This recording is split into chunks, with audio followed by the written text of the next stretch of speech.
Friday evening, everybody. Welcome to the Philly Friday Frenzy here on the Rap Sports Network. I'm Big Al. What is going on, everybody?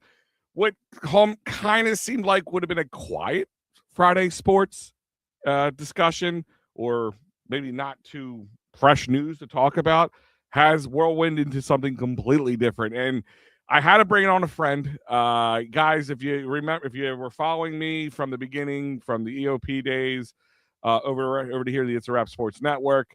One of my good friends, one of the guys who always kept me in check at all times. Nobody knew how to break my stones better. Even then, Matty B doesn't have it. He better than him. My man, Freddie Burns. I'm going to bring him on right now. Freddie, what is going on, bud? What's up, Al? Happy to be back with you, man. Pretty pumped up. Yeah, man. We've been texting a little bit. I wanted to scratch the itch a few weeks ago, and I had some stuff I had to do, but I'm glad you asked me to come on. I think it's absolutely great nostalgic timing right now. Yep, it's absolutely great timing right now because it's finally over. It felt like an eternity. It felt like they're picking a new pope in Philadelphia here. The OC has been found. Okay, the long and like. Talk about something that split the Eagles community, the Eagles fandom right down the middle. The conversation and listen, I don't think either one side's right or wrong, but I do believe there's a lot of overreaction in some ways. Number one, the firing of Kevin Petullo. So for those who are new, Freddie, like I said, worked with me for many years at EOP. We have guest hosted many of shows together, and usually, like I said, he can break my stones and keep me in check when I get over my head a little bit sometimes. So Kevin Petullo firing, was it the right thing to do in the Freddie Burns' eyes? Was it was sacrificial lamb, as the term has been used? Let's start from there until we get, and we'll talk about the new guy, Sean Mannion. Sorry, I'm sharing right now. Back with Al. 4-1, right. Sorry. Sean Mannion, let's start with your first question. He's definitely a sacrificial lamb. No doubt about it. And, I'll say that without going on a long, rant like I could do, is basically I just feel like he was unfairly criticized this year. And, it really opened my eyes when I went to the Chicago Bears game and I watched all the receivers wide open all over the field. And then I come to the radio and it's blaming Kevin Petullo when really it was Jalen Hurts. Jalen Hurts was locked on the first or second read and, just didn't find the open guys and didn't get to the third or fourth guy. With that said, though, I also think it's Kevin Petullo's fault as well, because, there was no creativity to the offense, and I do understand that, and there was no motion, and you go through all the bad things about the offense, but it ultimately gets to one guy, and that's Nick Sirianni. That's the problem, and that is the issue with the offense. So, Kevin Petullo was a great mind at one time, too, and he's basically running what Nick wants to be run. Kellen Moore does not run the same offense that he ran here in New Orleans. He runs a totally different offense, because ultimately this comes down to Nick Sirianni, and then I got to back that up with the offensive line, because people are like, we had a historic offense the year before. We had an historic rushing attack the year before, and the fact that the O-line was banged up and Tyler Steen stinks was a big part of it too. So if there's a year where you can just give it to everyone on the offense, this is the year, and I think Petullo was the fall guy. So, yeah, and a lot of things you said there and a lot of things I agree with, and we're going to get into that in a moment. I want to say hi to everybody. Adam, Rob, Joe Hale, thank you for joining in. Michael Papernick with his he has his points to, and we're going to get into it because I'm sure, there's going to be a lot of crossover here. I agree with you on the sense it is Nick Sirianni, but do you know who I blame? I blame Howie Roseman a little bit in this case. And I'll tell you why. I know you're going to tell me why, but Jesus Christ. But my reasoning is I kind of refer to Nick Sirianni as a knuckleball pitcher, right? It isn't pretty.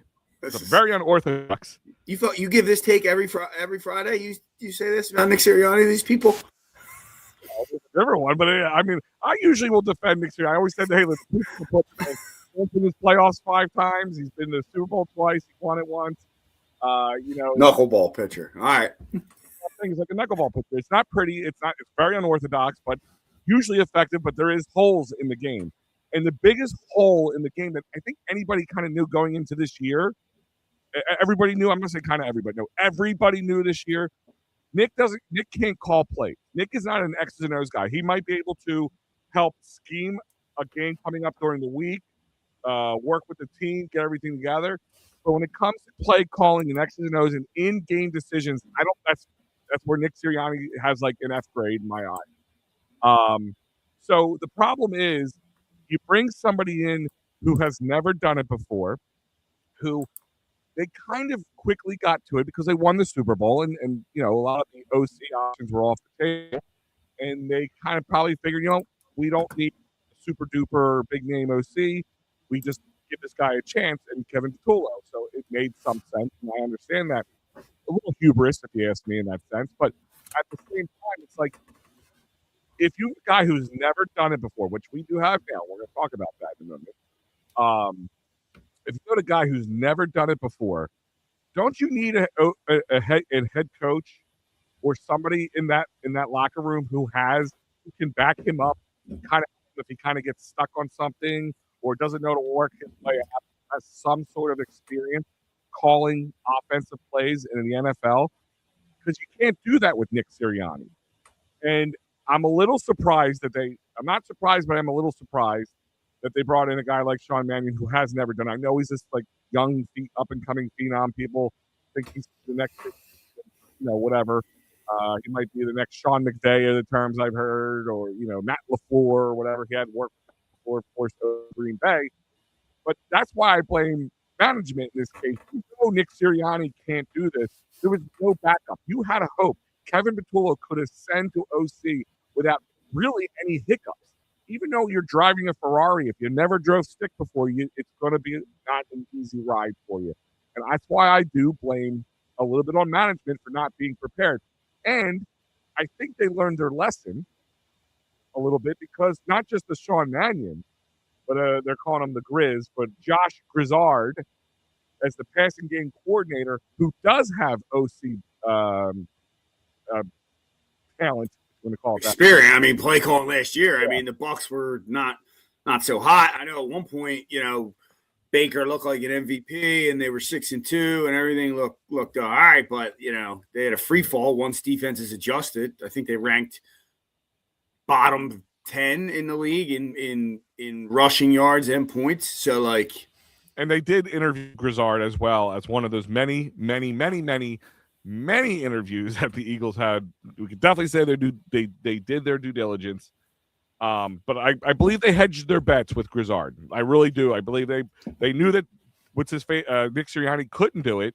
And if there is a little learning curve of sorts with Mannion, Grizzard is a guy who has some experience, not a lot, but some experience. Well, I mean, I don't know. Hey, I don't think you blame Haley. You maybe blame Haley and Jeff for letting Nick pick his guy again. Maybe that we could blame him for but I think Nick picked Patullo and Nick did not learn. What is the big thing? Learn from your mistakes and move on from that. And we learn. We're always learning. And you didn't learn, dude. You did the same exact thing you did with Brian Johnson. You left him out to dry. You didn't give him any adjustments. You didn't come in and take over the offense. I mean, geez, Dan Campbell even took over for his guy. You know what I mean? And he can't call plays, but he stepped in. They didn't make the playoffs, but their offense wasn't the problem every week. So I really put it as the end of the season gets here. I really put it on Nick and Hurts, both of them. I just think Kevin Patullo, he's this young guy. He gets one opportunity, and it's like you're gone. He was better off never even taking the job, going to another organization that gives you some time to develop. I mean, first-year guy. But to your point now, Sean Mannion, not only are they hedging their bets, they are setting the stage to move on from Nick Sirianni in probably not 1, but 2-3 years. because I'll tell you this: if the offense looks outstanding under Sean Mannion, and it looks like LaFleur or McVay's type the offenses, and this guy's going to get a head coaching job somewhere else, you think the Eagles are going to let him walk out the door? 33 years old. They're going to do that again? No, they're not going to do that again. And how Nick doesn't see that is crazy to me as well. Well, I mean, and I'm going to hit some of these comments here. Mike Papernick saying the Eagles team, as I have been saying, that the Eagles needed their Vic Fangio for the OC. So let me ask you this question. There's been a lot of things. Where is that, though? Where is that? You're not going to find that. I'm not. I was not worried about finding the Vic Fangio, a guy who's going to be here for a few years. Because let's be honest, the guy's there. It's unavailable, is what I'm saying. Yeah. And when you have success, what happens? You move on. To find a guy who's good, really good at his job, like Vic Fangio, and also doesn't want to go be an OC or go be an HC somewhere, is going to be really impossible to find. And honestly, it's worked out in their favor so far. They've been in the Super Bowl, and every time it was with a guy who was hit one and done. You know, he was here, he got his feet wet, he had success, and he was gone. You know, now Shane Steichen gets a reprieve, I guess, with the situation with Danny Dimes. But Jonathan Gannon, he is now the DC in Green Bay, might I add. So, you know, a little bit of adjustment around the horn there. But, you know, I'm not worried about – I wasn't worried about getting a guy I knew was going to be here for 1 or 2 or 3 – like more than 1 year or 2 years. Like, would it be in a perfect world where you didn't have to worry about it? Like, looks like the Chiefs have Eric Bieniemy back now. But the problem is why isn't Eric Bieniemy getting a head coaching job? There is a reason behind a lot of those things. And the question is, the offense stinks when he's the guy calling plays. Yeah, including UCLA. Yeah. And that's my thing is like I just want who's the best for the job. And you know, maybe a young guy and listen, this guy's actually I think 14 years younger than Kevin Petullo was, which is kind of a little mind-blowing. 33 years old. He's got about 2 years of NFL experience. None of it with play calling. Yeah, but he has a ton of experience as a veteran backup in this league. Like he's been on side. Like if everyone keeps saying this 2-year experience thing, he played at the NFL level as a backup all over the league and has a ton of experience on the sideline. 9 years total. There you go. I actually thought it was 12, but so either way, that's a significant amount of time. And what does the backup quarterback do? They're with the headset on. They're a coach on the sideline. He has plenty of experience. I'll give you for those who don't know anything about John Mannion. I made some bullet points. Like I said, he's 33 years old. He's definitely one of the youngest coordinators in the league. 2 years of NFL coaching experience. As I said, he worked all with the Packers. In 2024, he started. He was promoted to QB coach in 2025. I don't know if you heard the funny story about how he got the job with the Packers. Mm-hmm. Apparently, he was getting a job with he was trying to get a job with the Bears, and he knew Matt LaFleur, and he said to Matt, like, can I do like a fake interview a faux interview with you? And he said, sure. And he came and he did the interview with him, and he kind of blew him away and said, screw this. I want to keep this guy for myself. And that's kind of how it went. But like you said, he has an extensive playing career as a backup quarterback, 9 years to be exact, Rams, Vikings, Seahawks. He was a standout college career in Oregon, and he has to set the Oregon school record. So, I mean, he, like you said, he knows what it's like. And recently, so maybe the connection can be there, you know, with Jalen, hopefully to work with him to improve his. Did you see Willis? Yeah. Willis? There you go. Did you see him come in? Did you see him come in? Like now people were thinking about, hey, maybe we should move on from Love the way he was playing. You know, and I just photographic memory. I need to know. I think that's huge, especially from a coach's perspective. So yeah, I don't know. I like the hire as far as like, I don't know that it's going to be perfect for next year, but I think it is a long-term hire. And to Mike's point, you know, that Vic Fangio guy isn't out there. And he's not going to be out there because Frank Reich would be with that, or maybe Doug Peterson, but neither of them are like excellent play callers. You know what I mean? Like we had magic in a bottle with that squad, but once it, you know, we had some issues too. So I don't know. That Carson Wentz offense was very, very vanilla at the end. Yeah, and here's Mike saying that with Mannion, I can guarantee that he does not have full autonomy with, and Sirianni will, I guess, got cut off. But this whole OC full autonomy thing, in my eyes, is ridiculous for the most part. I mean, I would like the OC in this case. I think in the case of the Philadelphia Eagles and Nick Sirianni is the head coach, as an OC, you're gonna have some of the most autonomy because Nick doesn't know what to do. And I think Nick knows that. I think part of him would like to be able to be more involved, but it's not his part of his game. He has success doing what he's done so far. I don't know why he would want to change it. But let me ask you this question. He's a receivers coach, man. He's attention to detail, though. That's what I mean. I don't want to I kind of the whole. If someone hears the beginning of this, they're gonna be like, yeah, like the guy's been to 2 Super Bowls. Like there are positives to Nick Sirianni. The question is, why does the offense stink? And that's why I'm putting it on. But like he has, but at some point, your whole like rah-rah thing is gonna die down. Like you're gonna have players that are like, dude. Like A.J. Brown, like I'm a freaking stud wide receiver, and you can't get me the ball. You could barely get Devontae Smith the ball. He should have way more than 1,000 yards. Yeah, So, but I did point out during the season, if you noticed, especially towards the second half of the season, when they made sure A.J. got the ball, they didn't win. When they spread the ball around, but it wasn't because of him. I'm not saying it wasn't because of them. It wasn't because of the offense. It was the scheme, and it was the O-line. I'm going to tell you, the O-line was a big problem, and the injuries on the O-line was a big problem. And it's Mike saying just fire Sirianni, throw a fat check at Mike Tomlin. You mean what? eight? You want to do it all? Mike Tomlin's like the same exact thing. What do we get Mike Tomlin for, Mike? And this is my thing. Is the same thing with fire him for Harbaugh. Have you seen the Steelers offense the last 10, 15 years? Yeah. But it's the same thing as the Harbaugh situation. As soon as he was let go, fire him for Harbaugh. I'm like, has anybody seen Harbaugh's record? He hasn't won a Super Bowl since 2012.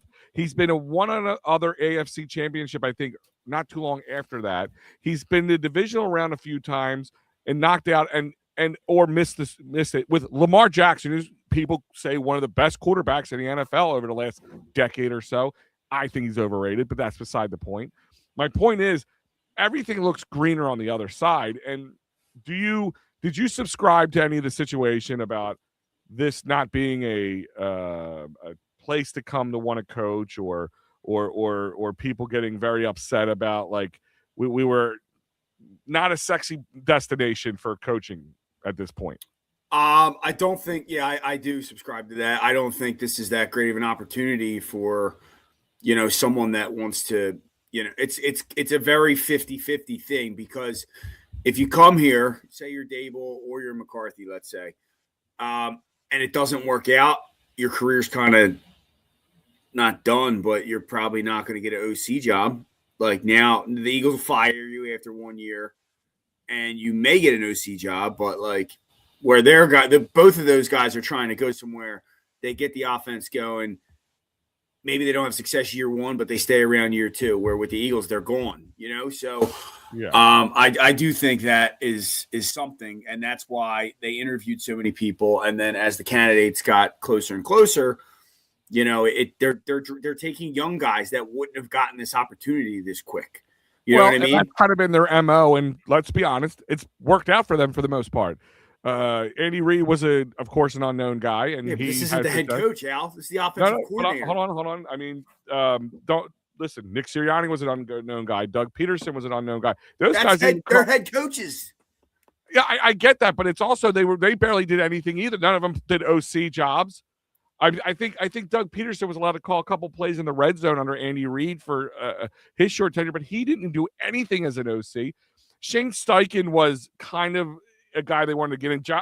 Jonathan Gannon was a DC that they really wanted. They thought he was the next young and up and coming thing, and I think that's how Nick Sirianni got the job, because he had a connection to Gannon to get him in here. Well, Gannon's a disciple of Fangio, and they love. And I think Gannon gets a bad rap here. Like those defenses were good, like solid. He just didn't blitz, and neither does Fangio. Yeah. The Vic Fangio on offense. I mean, someone with that Nick can't manipulate.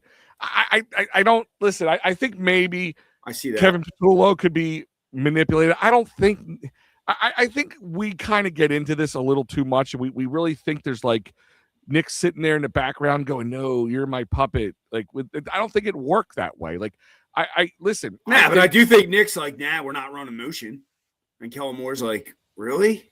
And he's like, "Yeah, we're not." And even that offense sucked. By the way, let's get into that too. That offense sucked until they met with. Just like they met with Doug Peterson, in 17, the O-line had to meet with the play caller and say, we need to run the football. Do you remember us going, why did we sign Saquon Barkley at 2-2? Why did we sign him? He doesn't get the ball. It took I feel like we forget this. Like, the offense sucked. And then they started running the football, and then everything opened up for everyone. And then we were able to have a passing offense that was good, but not. It wasn't like excellent. It wasn't like Hurts is like, look at the only time this offense was excellent was under Shane Steichen from a passing side, and he too had to take over the reins from Nick in the first year, and then start running the ball, and then that next year, and then Nick was calling plays, and he was it Nick who said, "Hey, I can't do this. Hand the baton." That's what they say. Relinquished. Yeah, that's what they say. But either way, that's the only time. Then they started running the ball, and then the next year, Hurts looked like an MVP, and then they lost him, and then, I mean, there was never a time period under Nick Sirianni outside of Shane Steichen that this passing game was just outstanding. You know, like, and I don't understand how we we keep saying this about these coordinators, like. Kellen Moore, great. I'm glad he ran the football. I'm glad he listened. But, like, it wasn't that crazy. Like, it wasn't like, oh, my God, they're throwing the ball over this field. What, you know what I mean? Like, it was get the ball to A.J. Brown. Well, take your shots. If Hurts got above 20, 25 passing attempts, it was a problem. And people get mad about this. But it worked. It was a good formula. But if we can't run the football, it ain't going to work. So – Go get maybe this offseason they go get an O-line again and get back to that. Listen, the one thing I've been looking at is the draft and who's the O-line, sexy picks, and who could be kind of in the region of the pick for the Eagles. I have a couple on my radar that I'm looking at, which I'm going to definitely get into more future episodes now that the Eagles are totally out and the OC's been found. But I think the one thing that gave Shane Steichen his, definitely put him over the top. And even Kellen Moore, it became a balance, right? I know we ran a lot more under Kellen Moore when once they figured out the whole Saquon Barkley because they didn't have to. Out. But Al, let's just think about how crazy that is. You sign Saquon Barkley and you don't run the ball until the offensive line comes to you and has a friggin' meeting with you to tell you to do that. When me, you, or any Joe Schmo off the street Week 1 would have been like, we have Saquon Barkley. Let's run the football as much as we can. Like, why did it take that to happen? Yeah, well, no, listen. And listen, they did it again this year, if you think about it. The O-line had to go to them and say, the play calls have to come in sooner. You saw that they were rushing them with the Chargers game. I remember that was one of the big times I was sitting there pulling my hair like, what are they doing? It was like Reed and McNabb. It was like, hey, let's go, get on the ball. Like, we're down. Like, have a sense of urgency. Like, how big is this playbook that you got to thumb through pages for 20 seconds? And I think that's where the young, inexperienced Kevin Petullo really came in, is because a real OC, an experienced real OC, has a game plan for the next few plays depending on how things play out. I always kind of like, it was like, remember those books we used to, the adventure books you would read when you were younger, and said, if you do this, turn to page 32. If you do this, turn to page 65. It's kind of like, that's how an OC works. Like, if this happens when we run this play, I'm going to run this next. If this happens, I'm going to be prepared to run this. Like, that's what an experienced and good OC does. Like, they know they're prepared a couple plays ahead of time, and that's how they get the plays in ahead, like, quickly. And you saw that the offensive line could not diagnose what the defense was going to throw at them because they didn't get to the line with less than 3 seconds left. So there was times guys weren't even in their stance and ready to go, and it was frustrating, and I could see it. And even with the success at times that they did have this season, I mean, I don't call it a successful season coming off the Super Bowl, but You still made the playoffs or whatever, however you want to label it. Mike's sitting here saying John Harbaugh is head and shoulders a better HC than Nick Sirianni. If you think differently, you're delusional. Okay. All right, here. Why? Why is John Harbaugh a head and shoulders better HC? Right now, in 5 years. I mean, Harbaugh only went to one Super Bowl? Went to one Super Bowl. So Nick Sirianni's been to two already. Okay? He's had really good defenses. Nick Sirianni has never missed the playoffs. Never missed the playoffs. He's had Lamar Jackson and Joe Flacco. He went from one to the other, so he's not like he had a down year with a bad quarterback. He's had some of the best defenses. He's had some great offensive weapons. Over the last couple of years, he's had King Henry toting the ball. Yet he's had less success. Yeah, he wouldn't run. They wouldn't run. Well, I guess his mistake is like he loves stupid coordinators. He's got that idiot Reedness in him. Like I remember at one point he loved Marty Morningwed so much. He's obsessed with Todd Monken. Yeah, who now left him. But yeah, I mean, I think Harbaugh's a good coach, but I don't know.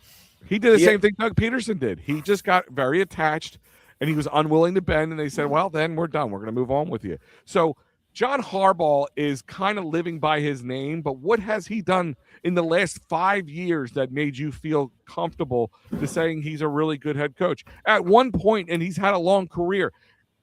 Tomlin has had a long career because he coached for Pittsburgh. They've had 5 head coaches in 50 years. I mean, that's just something they don't do. That's just an organizational thing. I get it, whatever. Maybe we pull the trigger a little faster than others do. I don't know. However you want to look at it.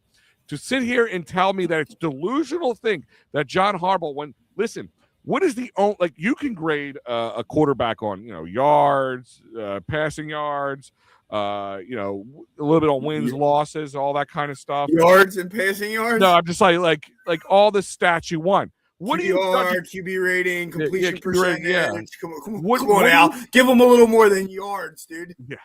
But what I'm saying is, what do you gauge a coach on?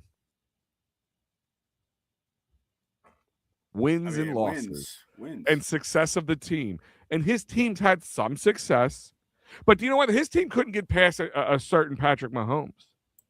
Nick Sirianni got past Patrick Mahomes. He got past Brady once. Huh? He got past Brady. Yeah. I mean, but my point is he just was. Or was that Castle that year? I don't know. Yeah, because that wasn't Brady. It was it Castle that year? Yeah, might have been.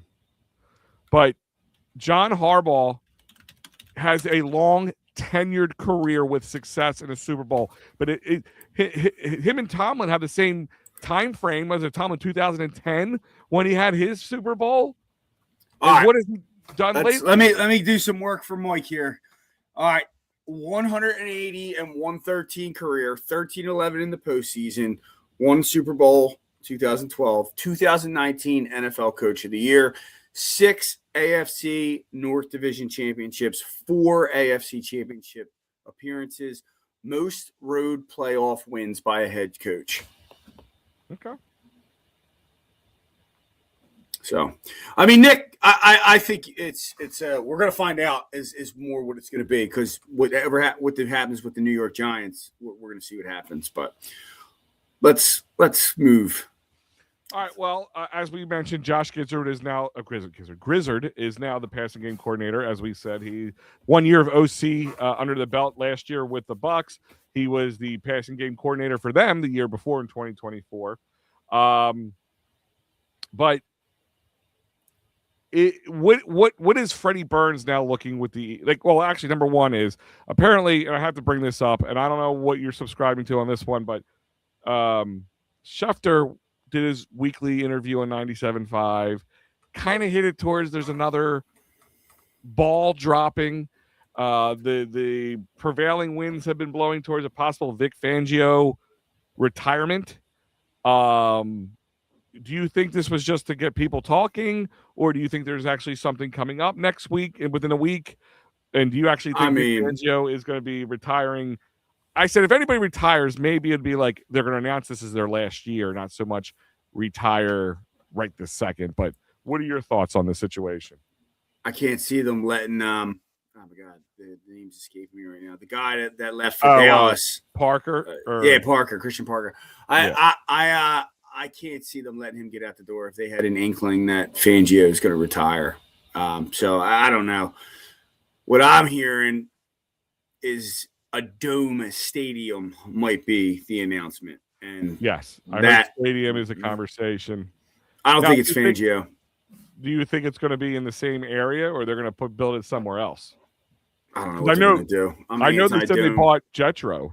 Jetro has been sold. That's what I heard like 2 years ago. Yeah, then that's where it's going to be in Jetro, so down in there. But like, I don't want to go down the rabbit hole because it isn't true yet. So, but I'm an anti-Dome guy, so it's going to I'm going to be so annoyed. See, I don't care about the Dome or no Dome. Like, I really don't care.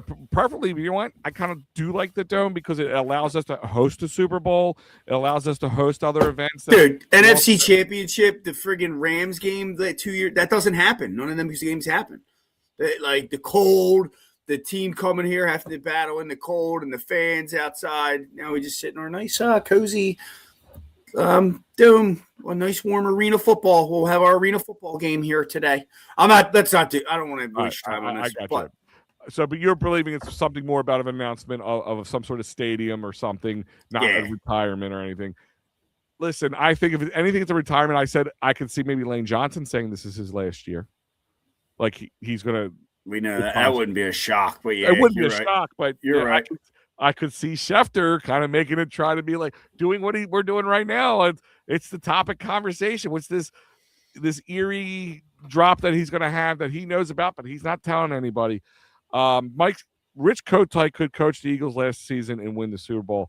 Again, like I just think it's unfair. That's crazy. Right, you've gotten to like haterade moment. You just don't like Sirianni, and that's fine. I'm not here to sell you on Sirianni, and I'm not going to do it with Fred Barnett and Randall Cunningham. How can he do it? Yeah. I don't know. And here's my. I get what he's saying because how the talent. I don't think Rich Kotite could have done it, but I do agree with you, Mike, that this is a GM owner run organization, and that the talent on the field way supersedes the coaching staff, and to not be able to, they did just win a Super Bowl though, Mike, and it's hard to go 11-5 the year after. It's just the offense was so bad, and I understand the frustration there, but it's not like teams just go back to back every year. Like that's like not the norm. So like, they did get to the playoffs. It's that game you almost felt like that was going to be a loss too. I just kind of had a feeling. I don't know, but. Kotite couldn't have. I don't know if Kotite could have done it at all.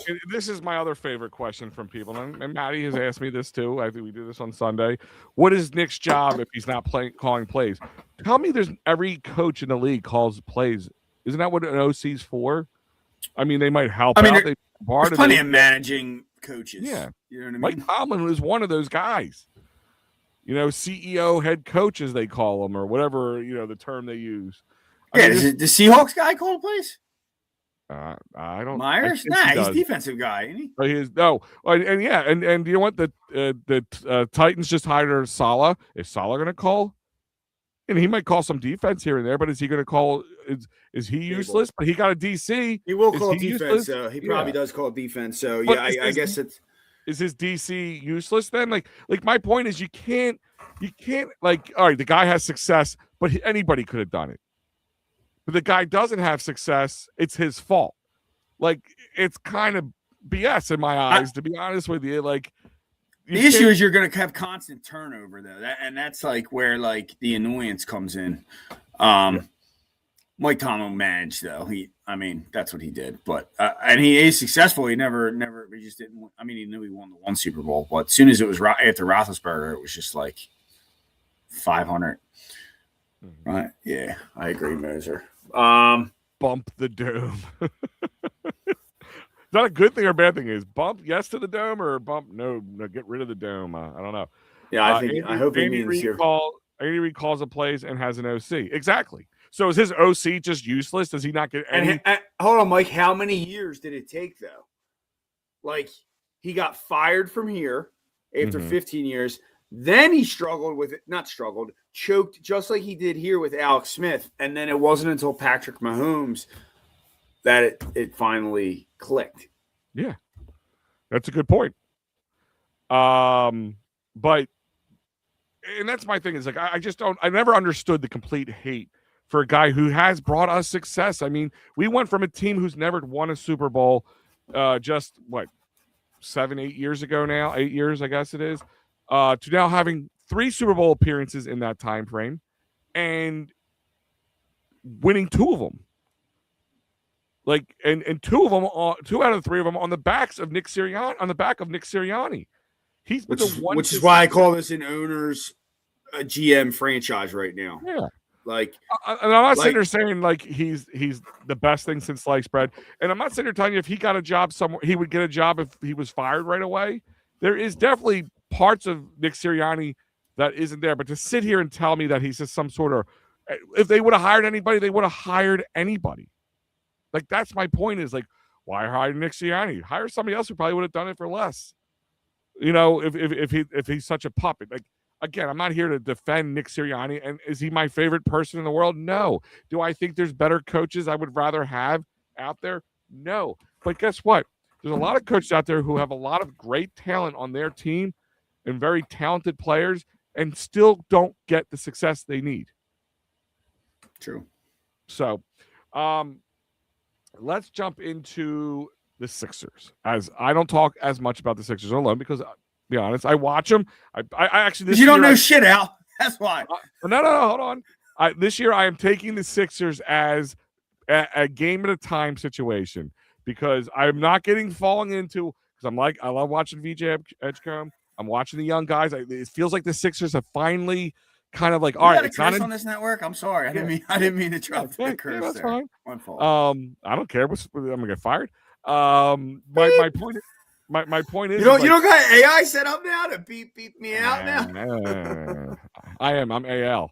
But like I'm glad that the Sixers have finally kind of said, all right, it's not the Joel Embiid show, even though he's had some success lately and his voice has been louder lately than we have heard him in a while. With the upcoming trade deadline, do the Sixers make a move of any like really precedence? I'm not saying, I'm sure they could make some cheap moves, but do they make any moves? And of course, Joel Embiid is on him saying, don't sit on your wallet pretty much. Don't luxury tax be damned. It's easy for the guy that they're paying hundreds of millions of dollars to do it and that he don't have to pay for it, but he's saying luxury tax be damned. Do you think they follow that? I think it'd be foolish for them to. I disagree with that, and I'll get into why, because it is definitely a different team, this structured as it is now. I don't like. I've said this before when we did the EOP shows. Every single time they have like some chemistry or some stuff going, they trade the whole team and try to go bring in someone, and it's just stupid. Like look at the Thunder, man. Like they added pieces, but they just built with their draft picks, and they got lucky on Shea Gilgeous-Alexander, but that was the one trade. So like that's you saw, and maybe that we can compare that to our Paul George signing. But build the guys you draft. They finally just draft people and let them go and develop, and like let's just stick with that, dude. Now, if you can trade McCain and the first round pick maybe and get Giannis, I maybe, but I still think that's clunky. Him and Joel on the court. That's my feeling. How does that work? The only way I think Giannis comes here is if Joel Embiid goes to Milwaukee, which some would argue to do that, and I can see that from a basketball sense perspective. But Giannis is a whiner too, man. We just see him from afar. Like he's always whining, dude. Like there's always, he pushed the ladder over. Yeah, I remember that. But like that guy, he's always whining too. And I know, like you see the highlights where it's like Duncan, but he's straight like misses shots and goes on cold streaks. So like, you know, I think we're seeing a team that like just maybe add something. Like if you want to add a defensive guy. Maybe add a backup center, get rid of Drummond. Like Drummond probably isn't going to work out in the playoffs. I've said that even when he was here before. The pick and roll him off the floor. Bona, I know everyone looks at the stats and sees the blocks, but he's a foul machine. He's out of position a lot. But he does hustle, and he's good energy, and he's definitely a guy to develop. I wouldn't want to move on from him. But, I would just – the holes right now are the defense. The offense is pretty much rolling. We don't really have any clunkers offensively. Yeah. And I just think the playoff basketball, it's going to get, more intense. And I think our guards will guard. Like Tyrese Maxey's playing defense at a level we haven't seen yet. VJ Edgecombe, who I've loved, is like playing like a veteran. No ego. He's just awesome. He's clutch. To trade, some people say trade him and get Giannis here. Like I don't see the point in blowing up the chemistry they have. They're 27 and 21 now, maybe. They're a 5th seed as it stands. They may have moved up. Maybe they're 6th. But they're right in it. They're like within 3-4 games of the 2 seed. I think if there's a year to believe in them, it's now. Like look at Embiid. Like have you ever seen Embiid like boxing out? Like he's not a good rebounder. He's not. Well, he has players around him now too. Like I know everyone's like, oh, he always had players. Not really. Not where he wasn't the guy that he had to hold the whole load. If he didn't have, I think that's the big difference there. I think the Sixers and Joel and even Paul George have bought in, I should say, to the fact that it's not the Joel Embiid show. But it still is, though, Al. He scores 30 points a night, blinking. I listen, but it doesn't have to be, is what I'm saying. But the problem is, will agree with you. When we saw this when they played against Charlotte, was at the Monday game. I remember getting done shoveling. I'm just sitting there eating my. They moved the game up to 3:00. Like, yeah, I mean, I know they Embiid and Paul George didn't play. Like, come on, yeah. And that's what I'm saying. That's the problem. I'm saying you need you need defensive help, especially center help, especially if you want to make any deep playoff run for the Sixers. That's where I agree. But again, I don't think you really just stick with the youth, because I did not expect to be at all invested or even care about watching a Sixers game at all this year at all. I really didn't. And I sat there kind of feeling bad for Tyrese Maxey, feeling like we're just wasting away on his career. And, I'm like, okay, well, VJ Edgecombe might make me want to watch it. Let's see what Jared McCain does. And it was nice to see him kind of get his shot back the other night. I know he needed to see that the ball go through the basket a little bit. That's been kind of a little slump for him, a little slump buster for him that night. Sure. But I'm in agreement. That night, 9 threes, Paul George that night too. Yeah, and against the Bucks, of course. And my point is like I'm okay with them not making any moves, and I'm okay with seeing how this plays out. And I'm okay. Well, I think it was Rob who said this. Sixers are not moving past the second round. I'm actually, this first year, I'm okay with that to a point. Like, as long as the growth continues. And, Daryl Morey, for all the crap I gave him, because it always just feels like that's what scares me about the Giannis, possibilities. Because it's like, he's like a fiend. Like, ooh, we could get us another guy that'll pass his prime, and we could blow up the whole team to do it. Like, you can seem like they're holding them back. Like Jerry Jones trying to make a dumb move during the draft. Like they're holding them back like cattle. You know what I mean? Like that's what scares me. That's what scares me, that he's going to do it. And I would always defend him, except for that point that you just made on our other shows, because he drafts well. Like this guy traded for Kyle Lowry when he was GM of the Rockets, or assistant GM of the Rockets. I forget. Yeah, GM of the Rockets. Like he traded Rafer Alston at the time. I think the Rockets were in first place. He was the starting point guard. He traded for Kyle Lowry, who was averaging 2.7 points a game. People were like, "What the hell are you doing?" He knows what the hell he's doing. But to your point, he just gets star hungry. Look, every time he drafts players, they're good. Even the guys we moved on from, they go to other teams because Doc Rivers couldn't play them, which is bullcrap. Isaiah Joe just won a title. He's an instrumental piece knocking down threes for the whatever you call them, the friggin' Thunder. There's other guys. The guy Charlemagne. It's not Charlemagne. He's over there with the Champagny. Julian Champagny's over there with the Spurs, playing at a high level. These are all Sixers draft picks from Daryl Morey. Like he drafted VJ Edgecombe, Tyrese Maxey, Jared McCain. Let's just keep that first round pick from the Clippers, and let's just draft another guy Joel Embiid and Paul George can just age gracefully with this, and we can just have a chance for the next 5 years. Those two will be washed, and then we move on with all this youth. I just don't. Everyone's so quick to like get Embiid out of here, get him out. Like you guys have never seen a player play like at this level.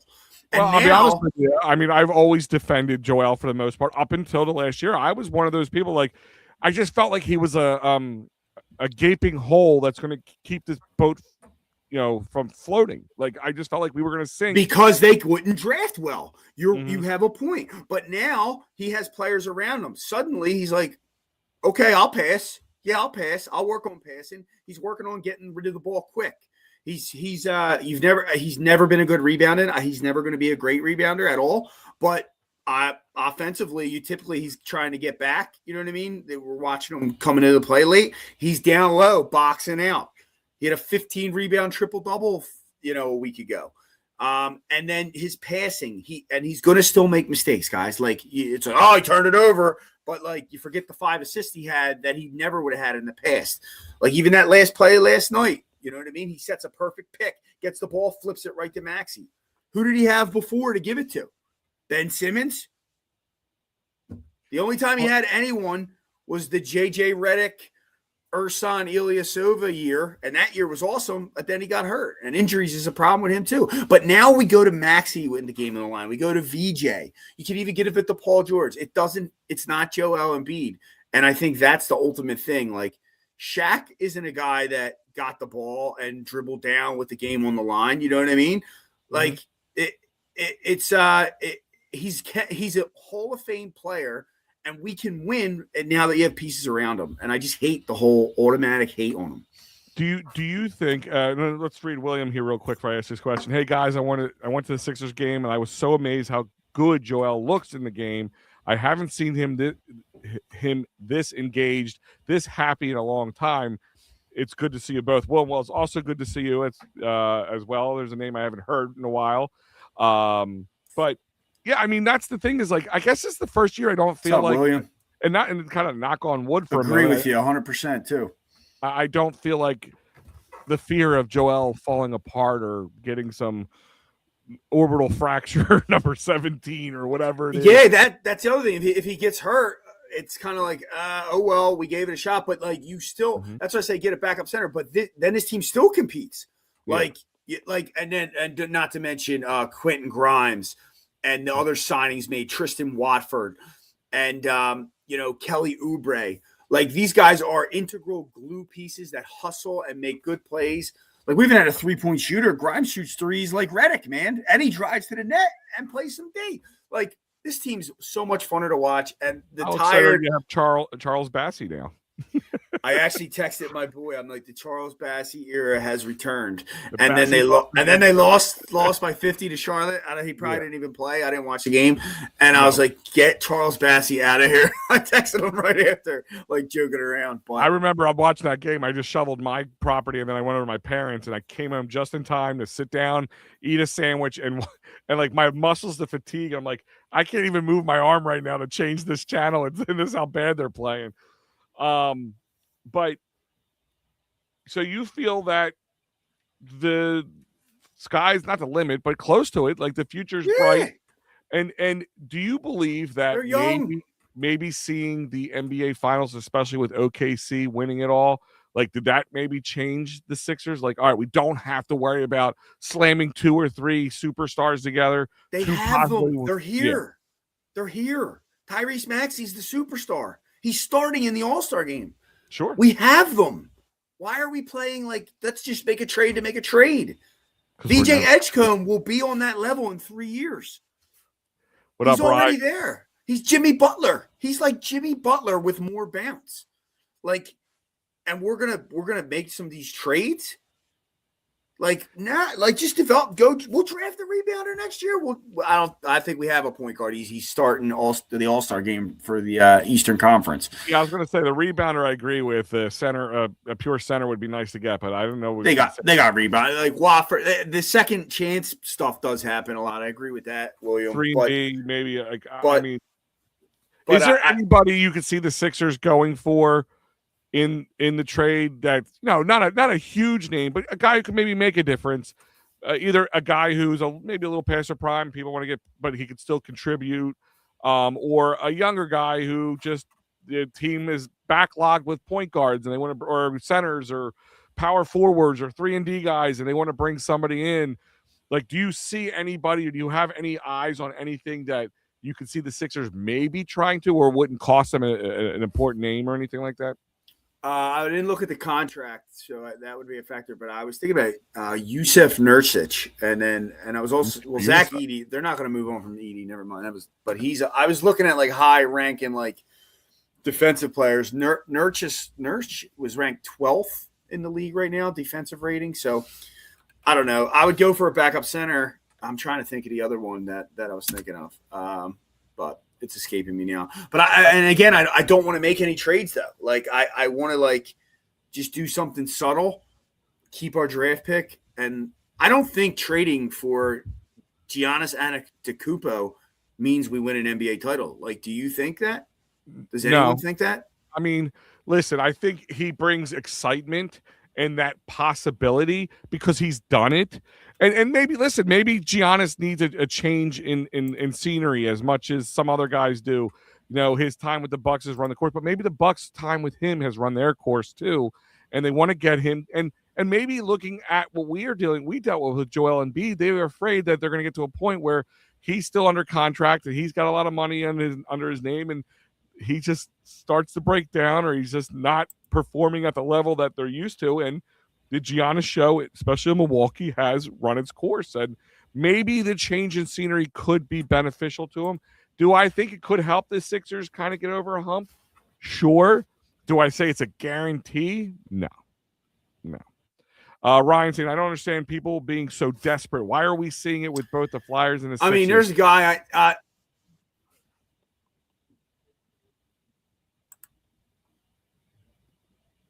You there, bud? I froze. Am I here? You're good. Yeah, you're cut out. All right. Yeah, I mean, I don't think the Sixers aren't being desperate. The Flyers, we'll talk about them in a minute. I'm ready to trash them, but I think the fans are being desperate, but like I agree with you on is that what you mean, the fans? Yeah. I mean, if the Sixers don't make a stupid trade, I think they're being smart, and Morey's like, all right, let me see this through. You know, so and then as far as the Flyers go, I mean, they just need to freaking finally tank. Like they won't it's freaking tank. It's so frustrating. The other teams tank, go get a superstar. We go, we're gonna compete. Like Couturier should have been gone last year with Lawton. Like they all should have been gone, and we should have the young guys, and we should be getting a star player through the draft. So now all these assets that they've accumulated. What do they got for it?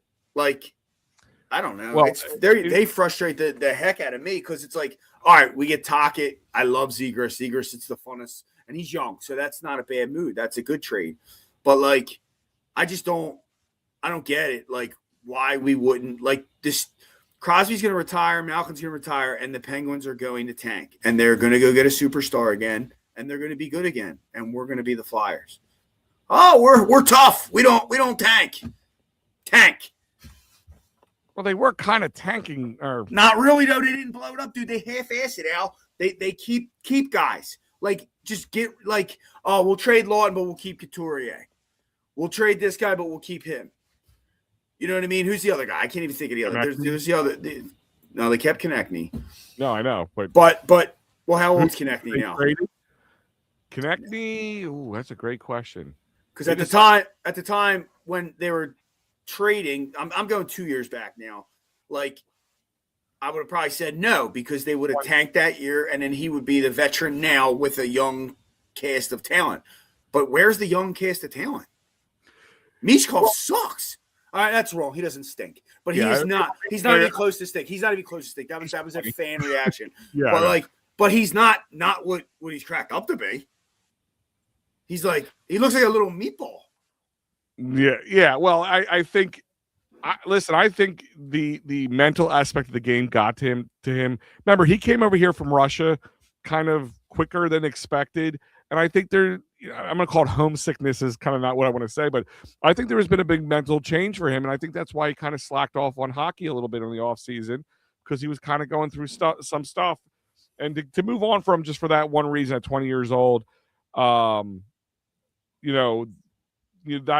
to me is wrong. But I think the biggest thing is, and it's always been, tell me if you heard this story before, the Flyers need a goalie. Like, it's the biggest problem. I'm looking right now. I'm looking at the last 4 games. They are 1 for 3 in the last 4 games. They had 2 hat tricks in two of the 4 games. One of those games they lost. They won 7-3 against a good Colorado Avalanche team, and they lost 4-0 to the Islanders, who they were jockeying for that third place spot at that point.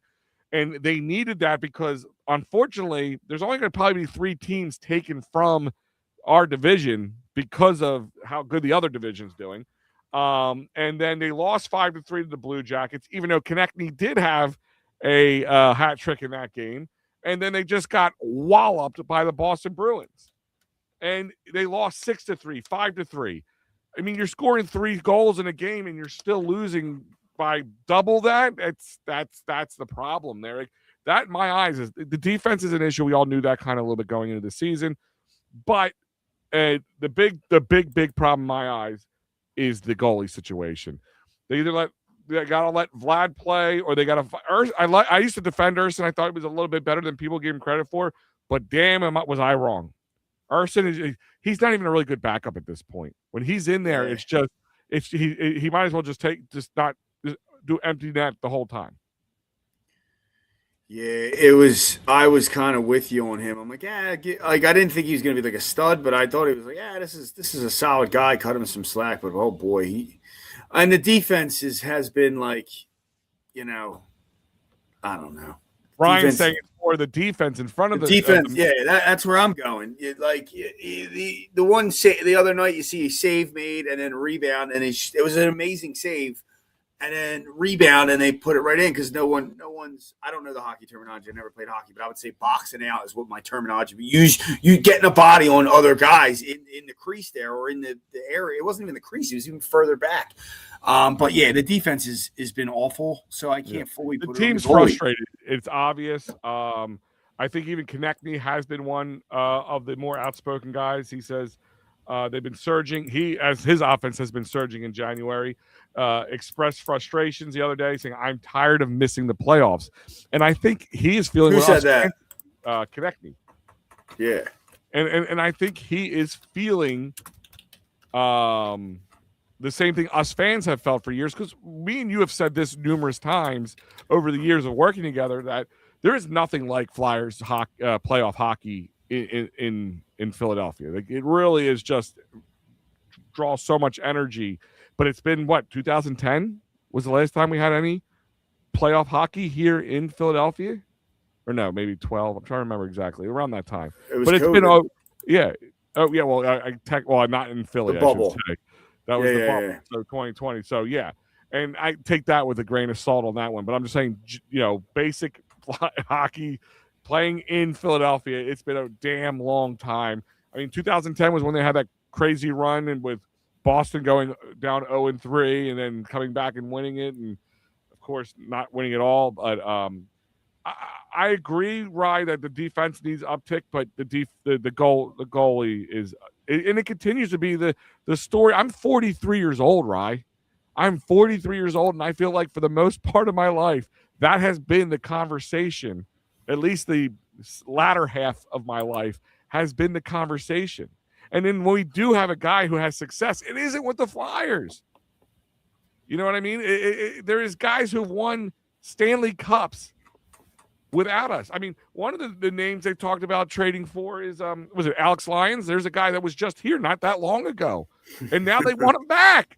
And then he's going to come back, and guess what he's going to do? He's going to suck. There's like some weird bubble speak of that goaltenders don't do well in Philly. It's like, can we please pay a little attention to that? Because I understand the defense plays, but I'm tired of hearing that. At one point, it has to be on the netminder.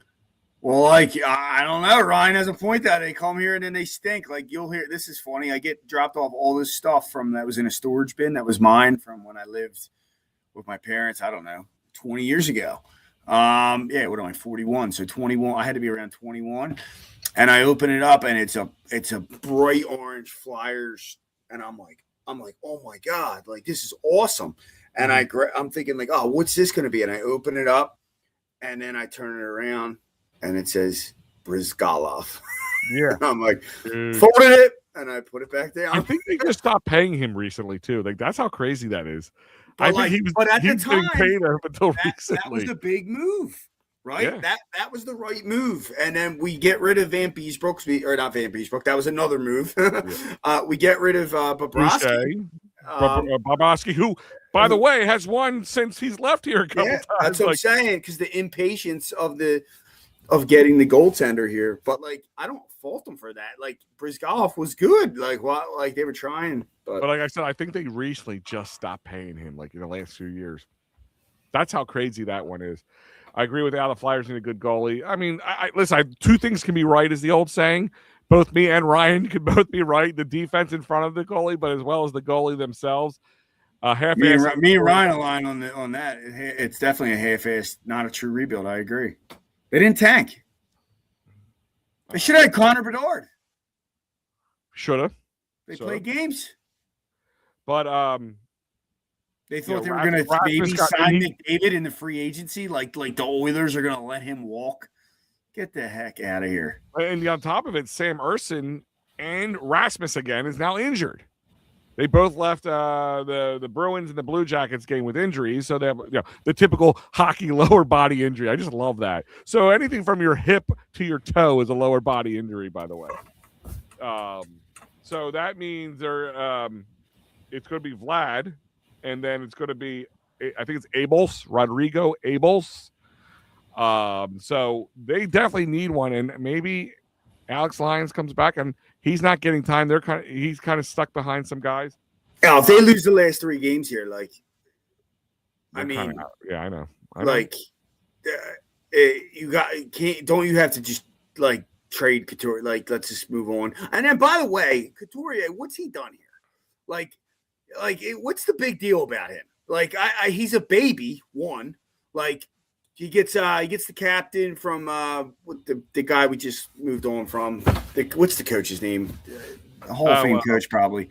I don't know why he's escaping my name. I'm picturing his face, and it's crazy. I can't remember his name. But anyhow, we complained about him enough. I shouldn't have known. But anyhow, he benches him, and the guy pouts about it instead of being like, "Oh, you know what? I got to be better." Like and this attitude of this team, as with him as captain. There's a trend here. Like, it's give effort one night and then we fall off the other night. I would move on from him. Konechny's now starting to chirp. Torts. Yeah, Tortorella. John Tortorella. And then Couturier, I'm just bye. Like, see ya. Couturier's 33 years old. And but he should have got traded 2 years ago, Al. This is to the point me and Ryan are trying to say. Now we're not going to get – I mean, he was hurt. Wasn't he hurt, though? Maybe I'm overstepping on the 1 year. But, like, he should have been – like, it just should have – I just don't get it. They're, like, half in it. Like, let's try to make the playoffs, but then I don't know. Are you – at this point, are you questioning Briere, Jonesy? I'm not questioning them. I just think, like, I don't understand why they didn't just commit to it like really bad. Like, I think they unexpectedly won games with Torts, but like, why even sign Tortorella? Like, I guess the culture. I get it. They want to bring that hard back, and then even the young guys learn that, and then follow that up with Tocchet. So I get that, but like. Yeah, but it wouldn't bother me about Torts. Like what you just said, people wanted that hard-nosed, accountability type coach. But didn't they just have that before them with Alain Vigneault? Like, wasn't that like, I felt like you're going from one guy to the next? Like, because his message was done, though. But that was the same message, though.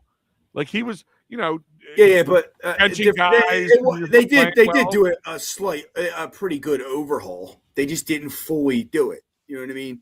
Mm-hmm. So, like, but Torts is on a different level, Al. No, I know. Like, players hate playing for him. I know. Well, that's why he doesn't work out long. I mean, how long did it take us to get rid of the right wing that was awesome, all-star caliber? I think we traded him to Buffalo, maybe the Blues. No. The Blues. Well, Giroux, they got rid of him, but like I can't think of, you know what I mean. But like, we sent him to the Blues, I'm pretty sure. And then there was all drama between him and him not liking Torts, apparently. But like, and then they both squashed it like publicly in the media. But I just Hayes. Yeah, Hayes. So like what were we doing there? Like what? Well, I don't know what you're doing here, but what's going on here at the It's Wrap Sports Network, real quick, I want to remind you guys there's plenty of stuff coming up this weekend. The best of the It's Wrap Sports Network. So if you miss anything this week, don't worry. Matty B's got you covered, as well as the Flyers versus Kings post-game show covered by our boy Mikey Lauro coming up this Saturday, as well as Philly AM Sports with me and Mike Lauro. Hopefully, if the weather holds out well, I'll have Mike on with me. I had Matty B filling in with me. We got to talk to Jack Fritz on Sunday morning, as well as our boys over at the Pittsburgh Sports Tonight. So we got to talk to them about what's going on with their new coaching hiring. And, of course, the final word with Matty B returns at 9 p.m. So before we end up and close up here, because number one, it's been great having Freddie back on, and it seems like everybody's happy to come out and seeing guys who haven't talked to us or see the two of our faces on the same screen talking sports again next to each other. Haven't seen us for a while. But I'd be remiss if we didn't discuss the Phillies because, I love baseball. What are we running late as usual? Yeah, right. Hold on. Let me check with the producer. Yeah, we're good. Okay, good. Thanks. So he said we're okay. Your son. But, yeah, right. God forbid. Your wife. But my point is the Phillies. I just want to know, simple, point-blank question for you. Thanks, Robert. Appreciate it. Rob, you just don't know him well enough. What is your outlook for the 2026 Philadelphia Phillies? How can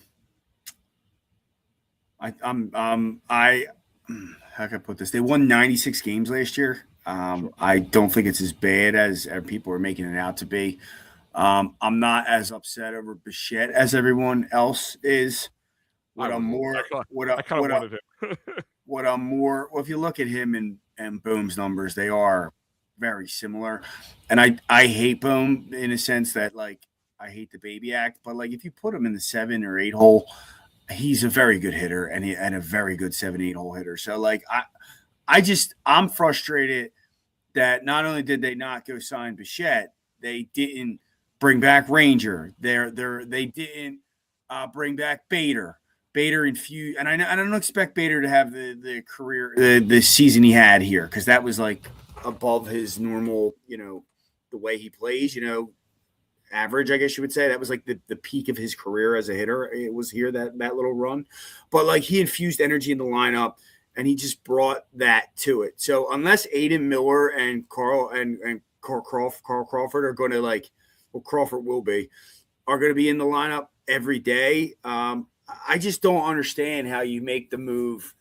You let Bader go and you keep Marsh. Like, why don't we move on from Marsh and have Bader and Crawford? Like Marsh, like what are we doing here?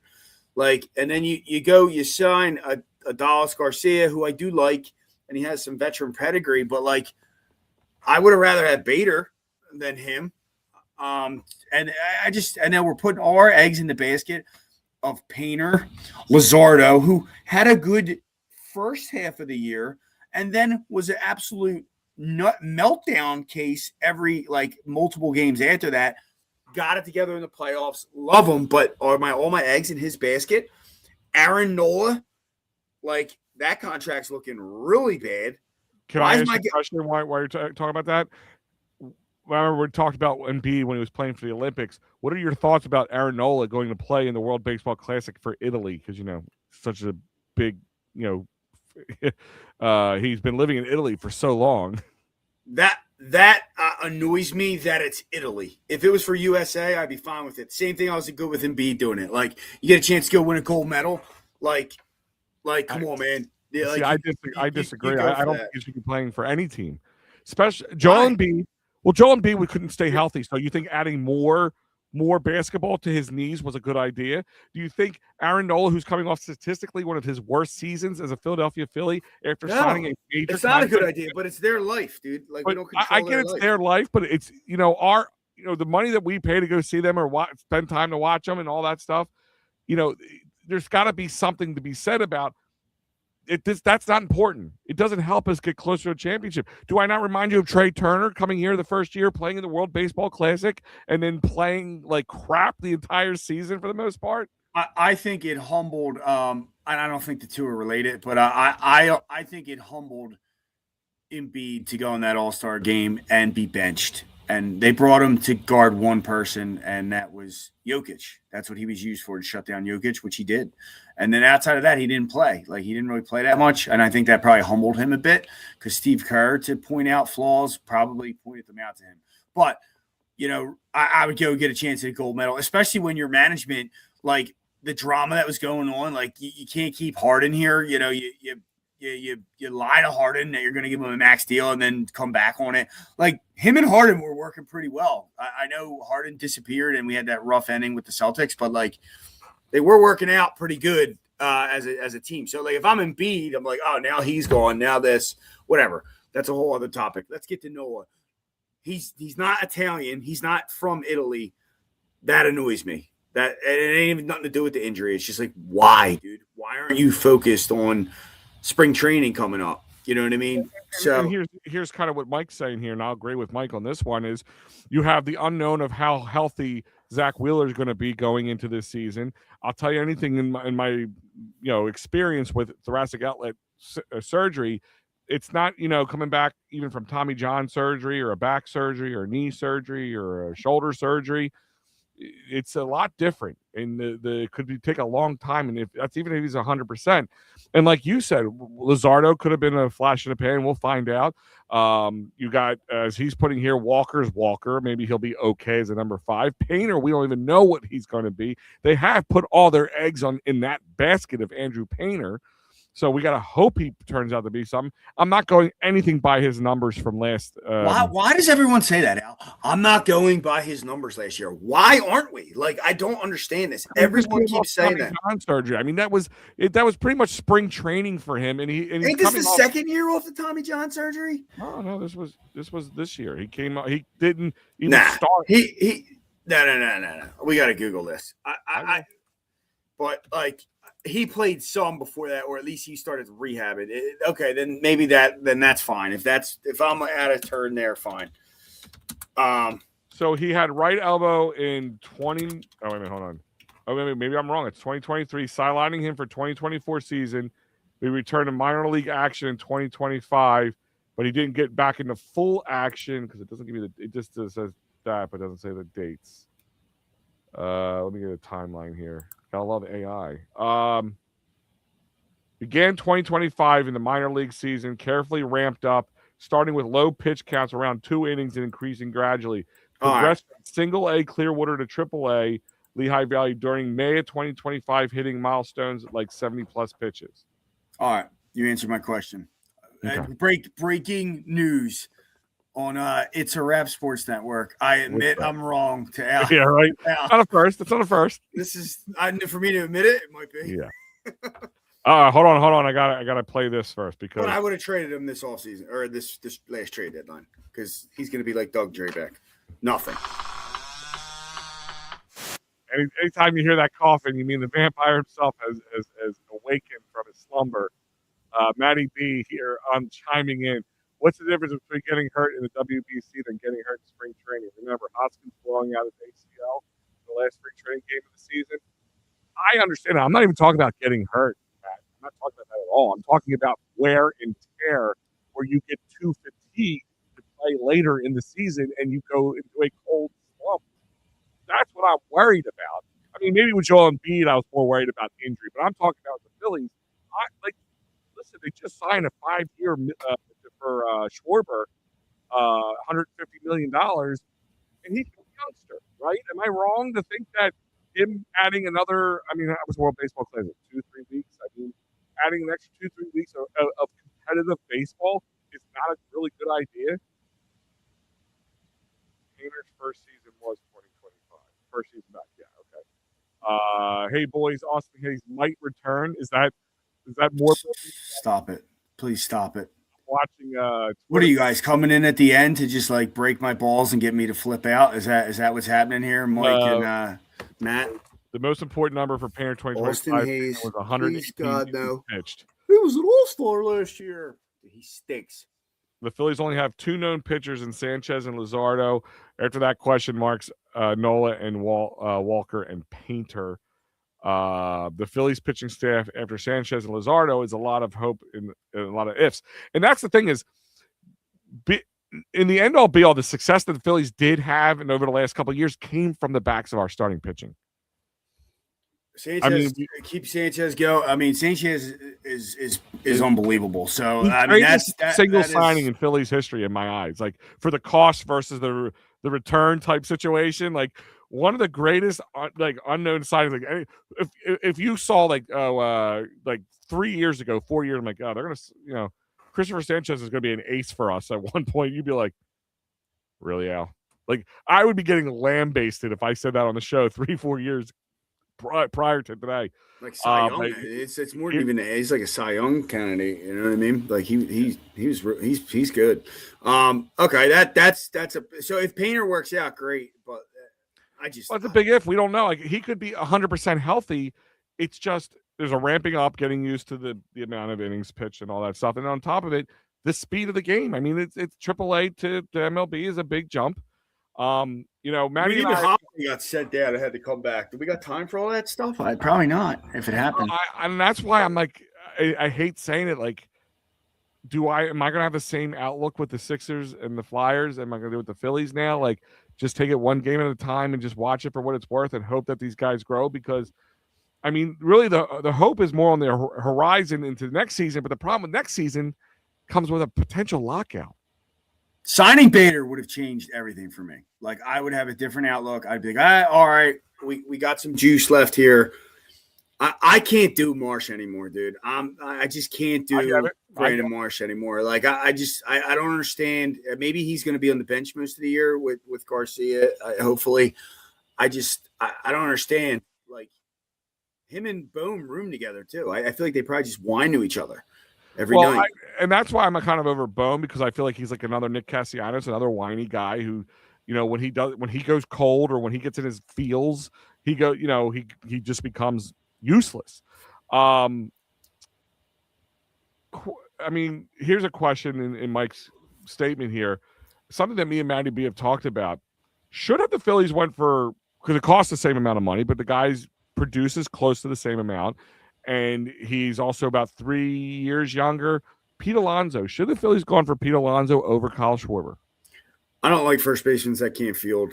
I've watched it from Rico Brogna to Bryce Harper. I'll take Bryce all day long. He's the best fielding first baseman in the history of the Phillies outside of Rico Brogna. Reese, I just hate it. I hate shitty first basemen. So I didn't think Ryan Howard was a good first baseman. He's not a good fielder. I'm just kidding. You fucking around? I'm like, what? Yeah. The big piece is right. He's my guy. Don't get me wrong. He's right here. But, yeah. I just I would have done it. I would have done it. He won. But it makes sense. I will say this. It does make sense. Except I kind of hope the Phillies take the Sixers route. And me and Matty B talked about this when we did kind of a wrap up to the season right before Thanksgiving. Looking towards the big year from Harper. It's going to be that's the thing is like, is the Harper train, not coming true. Like, is he kind of a bust, or is it just not panning out like we were hoping? Like, because we were pretty much thought we were guaranteed a World Series once we signed Bryce Harper. Or is it going to be like the Sixers and Joel Embiid? Like, if you put a lot of the young guys around him, like, do they, give Otto Kemp more of some time playing? Does maybe he kind of get Bohm out of there, or not Bohm? Maybe Bohm, but more or less. Yeah, who's batting cleanup, dude? That lies a question, and that's a big question. And Get Harper some protection. Got to be Kyle Schwarber. I'm sorry. If you want me to swallow the $150 million that they just signed Kyle Schwarber for at his age, it has to be Kyle.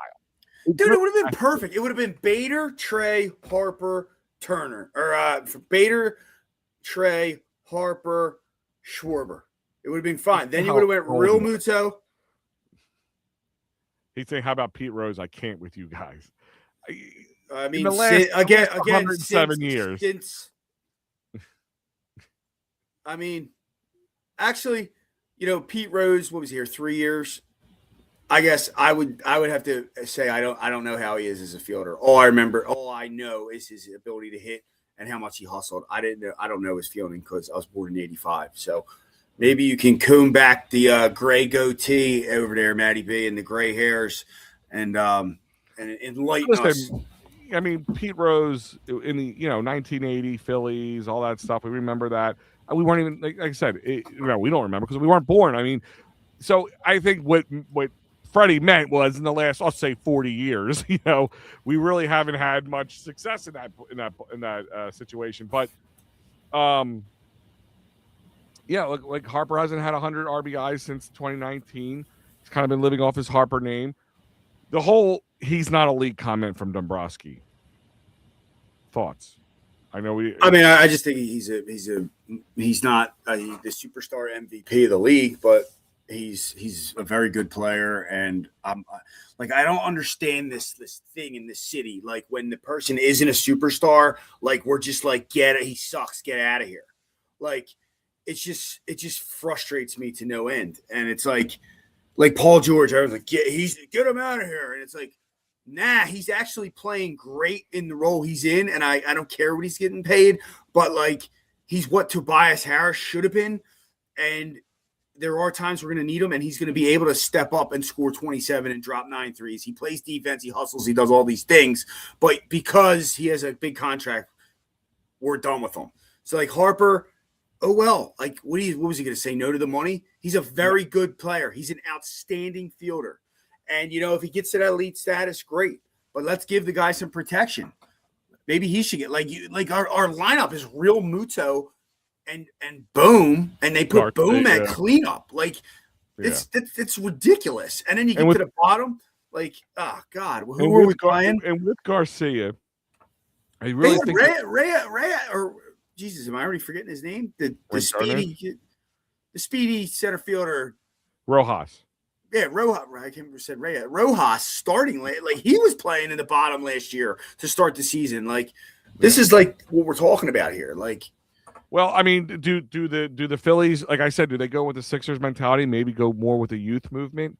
Give guys maybe like I don't think Aiden Miller. Where's Aiden Miller going to play? I right now I don't know where you fit him in. You know who needs to go? Bryson Stott. And that's why I like the Bichette thing, because he could have played second too. But Bryson Stott is what is he? What does Bryson Stott do? Yeah, and what Mike says too. I think to be honest with you, before they signed Kyle Schwarber, I really kind of thought I was on the board with like maybe to move on from Kyle. A, for the price it was going to cost to keep him around, but B, the biggest problem was the DH spot. And he clogs up the DH spot. Guys can't take a day off because he's not going to play left field if he plays more than 2-3 times a year tops, and he becomes a liability out there. So that was my other problem with Schwarber, and I said if you want me to swallow a $150 million contract, he's got to be in the 4-hole.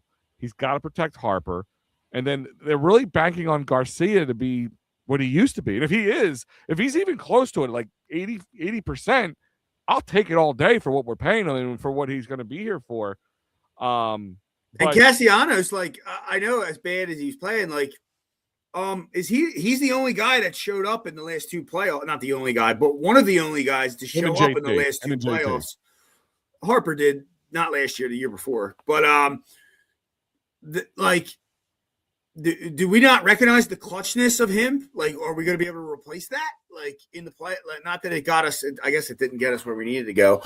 But even though, I don't know. I guess it comes down to Brandon Marsh again to get him out of here. I just don't want to look at them.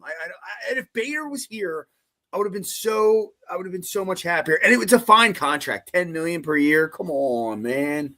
Well, I think if they knew that, he would have been signed already. To be honest with you. How did I not know that? He wanted to be here. He said it was the greatest fan base he's ever been a part of ever. I don't know why I'm not there. That was his comments. Cassie They didn't want him. Getting gunned down at third. That's on the coaches. No, dude, that's on the manager, dude. How the hell do you run the wheel play with him there? And then B, how do you keep him in? You pinch run for him.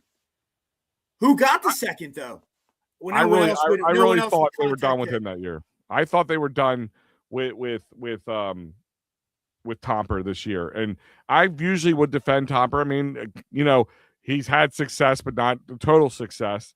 But he, from a regular season, he's had success with his team. But I really thought after that situation, after the way they handled the end of that Dodgers game, I really thought that's another reason to be a little optimistic. We should have won that series. Like the Dodgers kept saying, "Hey, want it back?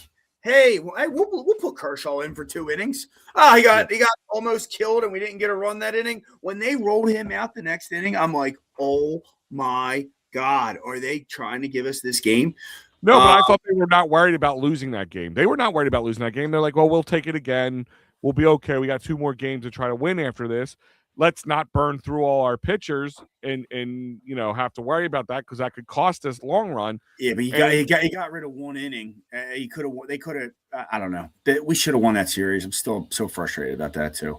Yeah, we should have won a lot of other series. That Mets series the year before still sits in my craw. The way not just was it a terrible loss, a no-show for most of the team. It was against the goddamn Mets. And why bring Estevez in the 6th with a bases loaded situation? Well, that was the part that I really thought after. That was the first time I tweeted fire Topper. It was an emotional one because I don't know that I fully meant it. But that was where I got really annoyed. That's that smartest man in the room situation where you just go against. The things that they've been doing for 162 games, and you flip the bullpen up on its head. You get your 9-hole guy pitching 9 or 6 or 7. Why would you? Why? They did this year too. Who did he pull? Who the hell did he pull for Ohtani? Ohtani couldn't hit anything against us. Mm-hmm. That was game 3. That was. No, we won game 3. Game 4. Was it Luzardo? Is that when Luzardo was pitching? Towards no. Oh my God, I can't believe it might have been Sanchez. No, it was Sanchez. Sanchez started. Yeah. Like you pull him, and then we deplete the whole. He was having so much success. I don't know. Well, I think the Phillies hedged their bets with bringing in Mattingly in case Rob gets fired. They come out and they have another clunker of a half a season. I think that's why Mattingly's here, to be honest with you. And I think he knows it. But Ian asked earlier. Yeah, but they're not going to fire him. He's going to win regular season games. It's the clutch if they moment. do. If he does it, if they come out and they're clunky, I can see them letting him go and moving on from him. He's asking, do you think that there's no signings because they're getting ready for the salary cap next year? If you're getting ready for a salary cap that may be looming, sign your guys now so you're not stuck by the salary cap. They're going to be grandfathered in. They can't, all right, well, you got to get rid of somebody. They're not going to do that. But and that's why you signed Bader, dude. I'm so annoyed about the Bader thing. And I it would have been, the outfit would have been gold. But I'm excited about Chris. Yeah, here we go. Duran came in the 7th in game 4. Yes. Yeah, that was. Yeah, I don't get it. Here's a guy who knows the 9th inning, who feels the 9th inning, and you change it up. That's been my problem with Rob. Rob, I'm sitting here defending you. You're getting 90 plus wins. Here you are during the regular season, and then we come to the playoffs, and you're just like, nah, we'll just do it completely different. It boggles my mind. And I'm just going to love baseball. I always love baseball. I've watched some bad baseball over my lifetime, mainly the mid to late 90s into the early 2000s. The 2012 to 2022. And then, of course, that's what I want to say to some people, pump the brakes here. I'd rather do this than what baseball. Dude, we were having shows about, is baseball gone in this town? Because even this team was on a little bit of a run and no one was going in 2021, I'd say, or early 2022 when they went on the run after they fired Girardi. No one believed. Like, we stumbled into that playoffs. Everyone forgets that. Like, we almost didn't make the playoffs. I think we're one ninth inning comeback against the Cardinals from it not happening at all. Not even happening. Yeah. No, I mean, it was one hit. Harper not just propelled this team up until, towards the end. And honestly, it was it was Segura. Was it Segura? Yeah. Okay. I thought Harper hit that. But the Phillies, like, there's something to be said about teams who are coming up, like starting to like gauge upwards, but having early success can actually be worse than good. And I kind of taking the Washington Commanders, right? They had success with Jaden Daniels last year. They went from being a team of, maybe we'll make the playoffs. Maybe we'll make some noise. Then they went to an NFC Championship game, and a lot of pressure to get back. Like, anything less would have been considered a failure. And I think that's been kind of going on with the Phillies. There's been a little hubris with them sitting there going, well, we're going to be there. We're going to be in the playoffs. And when we get to it, we'll turn it on. And that's what I saw during that Mets series 2 years ago. That's what I saw. That's what I felt like. This team was like, don't worry. Once we get there, then we'll start playing better. They get tight, dude, and I don't. If they're not, when they're playing loose, they get tight, and like they swing. They don't see pitches well, which causes you to swing and not take pitches. But then if the pitcher thinks you're taking all these pitches, you just throw strikes down the middle too. Like that happened to them in one game. They tried to take pitches and they just throwing strikes. I don't know. It was super frustrating. I hope I can get excited. I was sure they were going to sign Bader after the other thing didn't work out. Bichette. I really thought so too. I thought like, all right, and then I'd be like, Bader. People like Bader. It would have been there'd be some juice to it. And now there's like unless Kyle Schwarber plays clean up all year long, like if they come out game one with Bo McCleanup, I'm going to be so – and he could have the greatest game ever, but he's not going to get me 20, 30 home runs, which he was supposed to be a 20 home run guy. And it's just going to be so annoying. No, and that's my other thing is like, what are the odds that Schwarber has the kind of success he had last year again 2 years in a row? Like, yeah, that's never going to happen. Like that will not happen. Like it's not going to happen. And then people are going to be like, oh, wasted of money. And then it's like, no, guys, like that never was going to happen. It was never going to happen again. The only thing is he doesn't play the field. So maybe he has, in the bat speed, he has changed himself very much. Like he's improved keeps continuously getting better and better. So as long as that's the case, maybe he keeps that standard up. But all right. Well, the one last question I have here so we can close up shop tonight, Freddie Burns. Since I'm not going to have you on next week, what is your outlook for the Super Bowl? Who's your Super Bowl winner? Where are you laying your shillings down on for the big game, Super Bowl Sunday? Shillings. So I have already a vested interest. So I'm in this fantasy pool with I don't even know how many people. There's popular people in there. Like Devin Caney's in there. They're like, I didn't even know this. Like all these names are in there. And I'm like, I am right now 6th out of 500 people in this fantasy thing. Oh, wow. And it basically you pick 18 guys in the beginning of the playoffs, but you can only pick one from each team. So as that team gets eliminated, that player's gone. So you got to be strategic. Mm-hmm. So right now I'm 6th and I have Drake May going still because I picked him as the quarterback. And then I have Jackson Smith and Jigba. So that's kind of what my focus is going to be on. But as far as who's going to win, I hate to say it, and everyone keeps saying what Mike's saying, and it ain't going to happen. The Patriots are going to win the Super Bowl, and Dalton will become unglued because Vrabel is going to have him. He's going to be prepared for it. He's going to take away their strength, and it's going to be a close game. It'll definitely be close.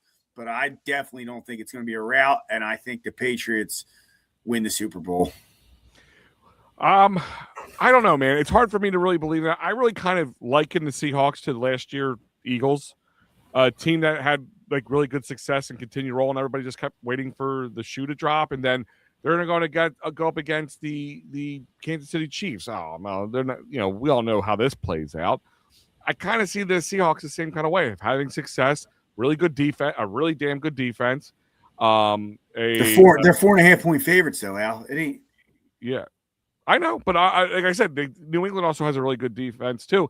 But they also struggled against the Denver Broncos that was led by Stidham, who hadn't played football in 2 years for the NFL. What was the score? 13-10. Yeah, and I know the weather played a big factor, but I think you struggled against. They gave up 13 points, and they struggled against Garrett Stidham. Yeah, they did. They struggled to score also against the Broncos defense. I think Seahawks are damn good. That's different. That's different. I agree with that. They didn't struggle. Drake May had 32 yards the entire game. Like I don't. He did something our quarterback didn't. Put the legs going. He had 75 yards rushing and a touchdown rushing. Now, I'm not going to say he didn't struggle against good D. I agree with that. I think they did not struggle against Garrett Stidham. I think the Seahawks are looking past it. I don't know if you saw the news, but the Seahawks said they're going to be put up for sale after the Super Bowl. Yeah, you did. Yeah, we talked about that before the show. I think maybe. Yeah. They're talking upwards of $7 to $8 billion, setting some sort of record for the sale of the Seattle Seahawks. And talk about you win the Super Bowl. Just what a great time to sell! Like that's crazy. Cashing out. Yeah. Also, dude, to that comparison, like the Eagles had experience. They had just lost in 2022. Like the Seahawks don't have any experience in this deal. And you got Vrabel and Vrabel's a good coach. I like Vrabel, and then Jesus Christ, why am I missing names so much? I'm rusty, I guess. The offensive coordinator for the Patriots has Josh McDaniel. Yeah. So like they have a ton of experience too and been in this situation. So like they know exactly what to do and how to prepare these guys. And I just think like I'm seeing a lot of what Mike said, Seahawks route, and I don't see it. I don't know it's going to be a routing, but I just think I don't think it's going to be like where the Eagles just dominated the Chiefs type win, but I think it's going to be a team that people keep looking past and just go out and surprise everybody. And Sam Darnold, I kind of I really thought that shoe was going to drop and those ghosts were going to hunt him, and he just hasn't allowed that to happen. And it's probably because he's playing relaxed football, because his defense is playing well, his offense is playing well, he's playing well. It's like that's the thing is like how a team plays when everything's clicking, and like we were talking about earlier with Nick Sirianni, people were getting the team was getting annoyed with some of his antics. Well, it's okay when you're winning. It's not okay when you're losing. And I think that's kind of how the Seahawks are playing right now. Everybody's winning and they're feeling confident and they're playing well. And I just really think the Seahawks will. And like I said, they'll be selling. But the only other thing I've been keeping my eye on Twitter here, and I'm not going to get political or anything, but apparently the co-owner of the Giants has been brought up in the latest Epstein files. So there's a little bit more Giants drama for you to go. So is Josh Harris. I didn't want to bring it up earlier. Yeah. Hey. So he might be selling too. Yeah. One question I do have for you. Even if he doesn't, I guess you could ask this, because he did have a very good year last year, Sam Darnold, at excellent quarterback play. If he wins the Super Bowl, who's a better quarterback, Sam Darnold or Jalen Hurts? Last year, the quarterback play was not good this year. No, quarterback play was not good, and nobody's going to say. If anybody sits there and tries to tell you otherwise, they'll be ridiculous. Offense struggled on all aspects, from quarterback play to offensive line to drop balls, all those things that didn't help anybody. But it's if he wins, it's a good question, because last year I would have said, well, Sam Darnold was really good, but when it came time to actually win the important games, he fell short. Now that if he gets that monkey off his back, he might be hard to not say. Mighty accurate. He's mighty accurate. Yeah, so that it's gonna be hard to say otherwise. But I mean, everybody, like isn't this not the NFL or sports, professional sports in a nutshell? Like he gets drafted in a huge quarterback draft class with Josh Allen and the great Lamar Jackson, and who else was in that draft? I feel like I'm forgetting somebody else. But and he's the first one to even sniff a Super Bowl and possibly could win one. I couldn't have been more wrong about that draft class.